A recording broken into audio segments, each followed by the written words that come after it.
The true measure of success is not how fast we move, but how sustainably we move. Good morning to all. This is Vaishali. Welcome to Revision ka Adda. In today's class, we will discuss about our recently launched the green hydrogen train. तो ये अब इस पे discussion चल रहा है whether this is a future of railways or the costly experiment. तो इसी के डिटेल हम देखेंगे कि क्या आगे चल के ये जो स्टेप लिया गया है हमारे लिए बेनिफिशियल होगा या नहीं होगा. तो इसमें देखते हैं.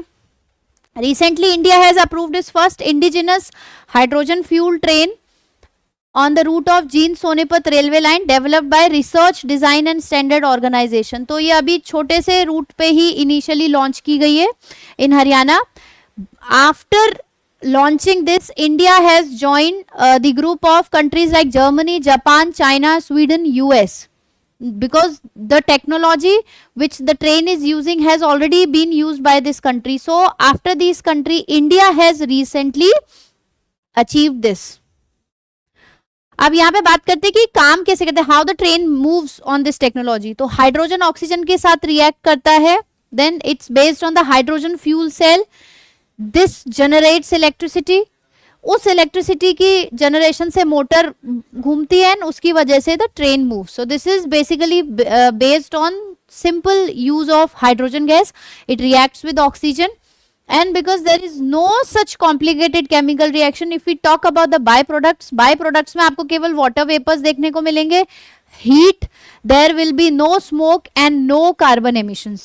So that is why this is a green hydrogen train. Green usually the term is used जहाँ पे भी आप कोई sustainable development की बात लाते हो या उसके लिए कोई एक initiative लेते हो तो उसका environment पे क्या effect पड़ रहा है, right? So that is why the name of the train is the green hydrogen train, क्योंकि हाइड्रोजन की वजह से the train is moving and there is no release of any harmful by product that could harm the environment.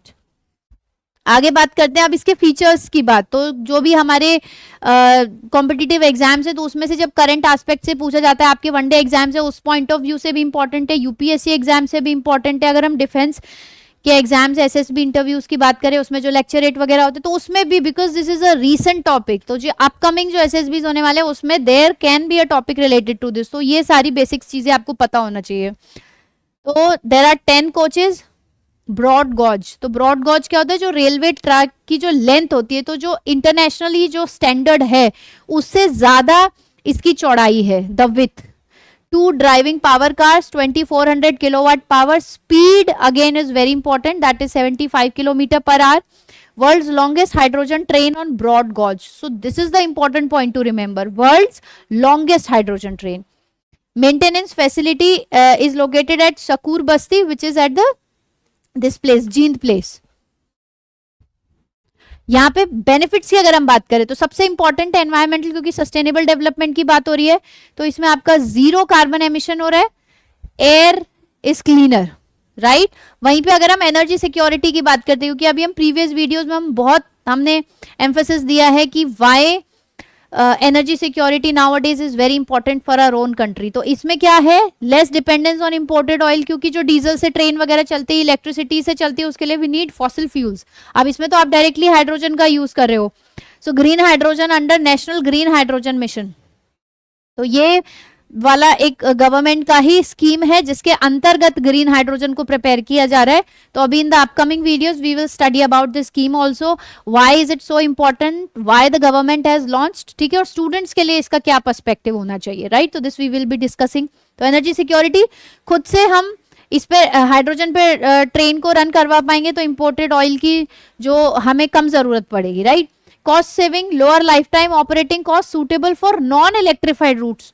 तो जो भी distant roots होते हैं जहां पे आप इलेक्ट्रिक फेंसिंग, इलेक्ट्रिक वायरिंग जहां पे नहीं करवा सकते ड्यू टू दी जो वहां की ज्योग्राफी है वो अगर उसको सूट नहीं करती है, जो आपके बिल्कुल पेरिफेरल, बिल्कुल मेन एरिया से जो दूर पेरीफेरी पे एरिया है जहां तक आप नहीं पहुंच सकते, वहां पे आप इन ट्रेन को जो है रन करवा सकते हैं. तो इंफ्रास्ट्रक्चर की अगर हम बात करें, एग्जिस्टिंग रेलवे ट्रैक्स इस पे आप यूज कर सकते हो, ठीक है. No complete electrification is required. तो इसकी वजह से जो नॉन इलेक्ट्रिफाइड रूट्स है, जहां पे आप इलेक्ट्रिसिटी नहीं पहुंचा पा रहे हो, वहां पे इसको यूज किया जा सकता है। Passenger less noise and smooth operation, operation smooth रहेगा। तो ये चीज है, ये सारे इसके बेनिफिट्स हो गए। गवर्नमेंट विजन की अगर हम बात करें तो इसको अभी हम आगे देखेंगे। इसका जो टोटल अलोकेशन है दैट इज ₹19,744 करोड़। टारगेट क्या है? 5 million metric tons of green hydrogen by 2030। तो जो एग्जाम के लिए हम प्रिपेयर कर रहे हैं, for that we have to remember this data, this is extremely important. Hydrogen for heritage initiative, तो there are 8 routes which have been identified, वो हम आगे डिटेल में देखेंगे। टोटल प्लान जो है वो आपका 35 हाइड्रोजन ट्रेन्स का है। मेंशन्ड है अब कुछ, जैसे 8 मैंने रूट्स बताए, तो कुछ इसमें से मेजर वाले कालका Shimla railway, Darjeeling Himalayan railway, Nilgiri mountain railway, तो ये 3 इसके मेजर रूट्स हैं। ठीक है, चैलेंजेस की बात करते हैं। जैसे पहले बताया कि अगर कुछ भी अच्छा हो रहा होता है तो उसके साथ नेगेटिव आते ही आते हैं, चैलेंजेस उसके आते ही आते हैं। तो अगर हम बात करें कॉस्ट की, ऑब्वियसली हाई कॉस्ट होगा, क्योंकि कोई भी रिन्यूएबल चीज को इनिशियली जब हम इंप्लीमेंट करें तो इनिशियल कॉस्ट ज्यादा ही होती है। Hydrogen trains are expensive initially, लेकिन लॉन्ग रन में जो है, जब हमारे पास पूरा इंफ्रास्ट्रक्चर अच्छे से डेवलप हो जाएगा, पूरी टेक्नोलॉजी अच्छे से रन करने लगेगी, then it would be easier for us in the long run. Hydrogen production की अगर बात करें, India still has limited green hydrogen production. Water requirement की बात करें, इलेक्ट्रोलिसिस रिक्वायर्स सिग्निफिकेंट वाटर। तो हाइड्रोजन ऑक्सीजन के साथ रिएक्ट करेगा, उसके बाद ही एनर्जी रिलीज होगी। तो साथ में आपका वाटर रिलीज तो हो रहा है, लेकिन उसको जनरेट, जो इलेक्ट्रोलिसिस वाला प्रोसेस है, उसके लिए आपको सिग्निफिकेंट अमाउंट की जरूरत पड़ेगी। सेफ्टी की बात करते हैं, हाईली इन्फ्लेमेबल है, तो ये एक सेफ्टी कंसर्न है, इस चीज को दिमाग में रखना है। Leak detection and safety systems are essential. तो ये जो लॉजिस्टिक्स है, ये वाला इंफ्रास्ट्रक्चर है, ये डेवलप करने में भी इट नीड्स मनी। स्टोरेज हो गया, रिफ्यूलिंग स्टेशन हो गया, ट्रांसपोर्ट नेटवर्क हो गया, राइट। तो जो शॉर्ट स्टेशन है वहां पे तो एक स्टेशन पे रिफ्यूलिंग स्टेशन बना के काम चल जाएगा। जो आप लॉन्ग रूट पे प्लान कर रहे हैं, वहां पे इस चीज के बारे में थोड़ा सा सोचना पड़ेगा वहां पे, और जो है बजटरी एलोकेशन की जरूरत पड़ेगी। अब यहाँ पे जैसे कंपैरिजन की अगर हम बात करें हाइड्रोजन ट्रेन की और इलेक्ट्रिक ट्रेन की, तो ये बहुत इंपॉर्टेंट हो जाता है, ठीक है, कि किस क्या क्या इनके डिफरेंसेस हैं। तो अगर हम एनर्जी सोर्स की बात करें तो इसमें क्या है, ग्रीन हाइड्रोजन है, वो ट्रेन ऑन बोर्ड वहीं पे उसको डाला जाएगा एंड वहीं पे इलेक्ट्रिसिटी जो है आपका पावर जनरेट हो जाएगी, हीट जनरेट हो जाएगी। इलेक्ट्रिसिटी फ्रॉम ओवरहेड वायर्स, ठीक है। तो इलेक्ट्रिफाइड रूट की जरूरत पड़ेगी इलेक्ट्रिक ट्रेन के लिए। तो सवाल यही आता है कि जब हमारे पास इलेक्ट्रिफाइड ट्रेन हैं, why do we need this? क्योंकि अभी अगर हम देखें तो चारों तरफ क्या हो रहा है, टेम्परेचर बढ़ रहा है, ग्लोबल वार्मिंग हो रही है। टेम्परेचर की वजह से आसपास की जितना भी, चाहे वो ह्यूमन बींग्स हो, बर्ड्स हो, एनिमल्स हो, प्लांट्स हो, सब पे डिफरेंट लेवल का इंपैक्ट हो रहा है। तो we need to come up with such technologies. Working principle की बात करें तो इसमें fuel cell converts hydrogen plus oxygen into electricity. तो this conversion is very important. Direct electricity supplied through overhead lines, right. Emissions की बात करें तो only water vapour and heat, ठीक है, तो जिसकी वजह से क्लीन इनिशिएटिव है। Zero emission at train level depends on the electricity. अब आप इलेक्ट्रिसिटी किससे प्रोड्यूस करवा रहे हो, ठीक है, कोल फॉसिल फ्यूल का इस्तेमाल हो रहा है, तो डेफिनेटली उसका जो आफ्टर इंपैक्ट होगा वो एनवायरमेंट को पॉल्यूट ही करेगा। ओवरहेड वायर्स की इसमें जरूरत नहीं है, लेकिन इसमें जरूरत है। सूटेबल रूट्स की अगर हम बात करें, remote, hilly, heritage and non electrified source. Remote areas और हिली एरियाज में it can be a what we can say a promising step.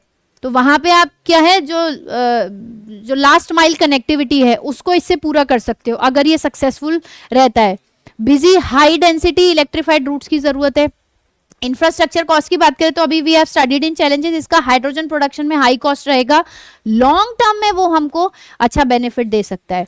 High cost of electrification but mature infrastructure, क्योंकि इनका जो इंफ्रास्ट्रक्चर है फॉर दिस हाइड्रोजन ट्रेन वो भी initial stage में, naive stage में, लेकिन यहाँ पे वी हैव द मैच्योर, क्योंकि बहुत सालों से इस पे काम चला आ रहा है, तो अभी we have the mature infrastructure for this. तो इसमें इंफ्रास्ट्रक्चर कॉस्ट हमारा आएगा। उसके बाद ऑपरेटिंग कॉस्ट की बात करते हैं, करेंटली हायर है, expected to decrease with green hydrogen. तो जैसे जैसे हमारे पास ग्रीन हाइड्रोजन अच्छी क्वांटिटी में बनना शुरू हो जाएगा, then it would not be a bigger deal.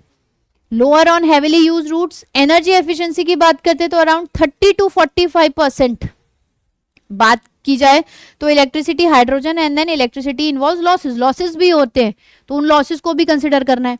Speed and performance की बात करें तो good for passenger and regional services, specially the hilly areas, हिली एंड हेरिटेज एरियाज। एनर्जी इसकी बात करें तो यहाँ पे 80 to 90% इसकी एफिशिएंसी है। तो इनिशियली आप देखो 30 to 45 और 80 to 90%, तो शुरुआत में कोई फायदे का सौदा नहीं है, बट लॉन्ग टर्म में क्योंकि एनवायरमेंट को अफेक्ट होने वाला है इसीलिए we have to go for such initiatives. ज्यादा एनर्जी एफिशिएंट है। परफॉर्मेंस की बात करें तो suitable for both high speed and heavy freight, दोनों के लिए फेवरेबल है। नॉइज की बात करें तो ज्यादा दोनों में ही नहीं है, दोनों में सिमिलर सिचुएशन है। मेंटेनेंस की बात करें, fuel cells require specialised maintenance, इसमें आपका वेल इस्टेब्लिश्ड, क्योंकि इतने सालों से रन कर रही है इलेक्ट्रिफाइड ट्रेन्स, तो ये आपका इकोसिस्टम ऑलरेडी अच्छे लेवल का मेंटेन्ड है। इसमें इनिशियल इन्वेस्टमेंट की जरूरत है, तो इसीलिए अभी प्रैक्टिकल बेसिस पे इसको लगाया गया है। रिफ्यूलिंग चार्जिंग की बात करें तो हाइड्रोजन रिफ्यूलिंग स्टेशन की जरूरत है और इसमें कंटिन्यूस पावर चाहिए ओवरहेड वायर्स की तरफ से, ठीक है। अब यहाँ पे जैसे इसके बेस्ट यूज की बात करें तो ऑलरेडी हम डिस्कस कर चुके हैं, जो आपके दूर दराज के एरियाज है, रूरल एरियाज है, ठीक है, हिली एरियाज है, वहां पे ये अच्छा प्रॉमिसिंग है। Main railway corridors with heavy traffic, ठीक है, तो जहाँ पे ऑलरेडी इलेक्ट्रिफाइड रूट्स हैं वहां पे तो आप इसका इस्तेमाल कर सकते हो, बट द प्लेसेस जहां पे ये नहीं है इनको वहां पे ले जाना बहुत मुश्किल है, राइट। तो यहाँ पे ये आपको प्रॉमिसिंग रिजल्ट दे सकता है, राइट। तो ये डिफरेंस बहुत ज्यादा इंपॉर्टेंट है, क्योंकि कई बार क्वेश्चन में प्रीलिम्स में जब पूछा जाता है तो they can confuse you between the options, तो इस तरीके की चीजों से कंफ्यूज किया जा सकता है, तो you have to be very clear in the differences. तो अगर बात की जाए तो it is not just a locomotive, it is a test of whether energy clean energy can transform one of the world's largest railway networks. और वहीं पे success की अगर हम बात करें आगे क्या रहेगा तो वो किस पे डिपेंड करता है, affordability, infrastructure, large scale green hydrogen production. Long run में अगर हम इसको प्रोड्यूस कर पाए तो ये हमारे लिए एक बहुत अच्छा इनिशिएटिव साबित होगा लॉन्ग रन के लिए। इन अफोर्डेबिलिटी, इनिशियल जो कॉस्ट आएगी वो तो आएगी ही हाई, और इंफ्रास्ट्रक्चर को डेवलप करने के लिए भी आपको टाइम लगेगा। तो अगर ये तीनों चीजें बिल्कुल स्ट्रीमलाइन तरीके से फेवरेबली काम करती हैं then yes it is a very good thing for the long term. तो अभी जो नेक्स्ट वाला वीडियो होगा उसमें जो हमारा ग्रीन हाइड्रोजन मिशन जो गवर्नमेंट ने लॉन्च किया एज अ स्कीम उसको डिटेल में डिस्कस करेंगे। तो do follow us for the video and thank you.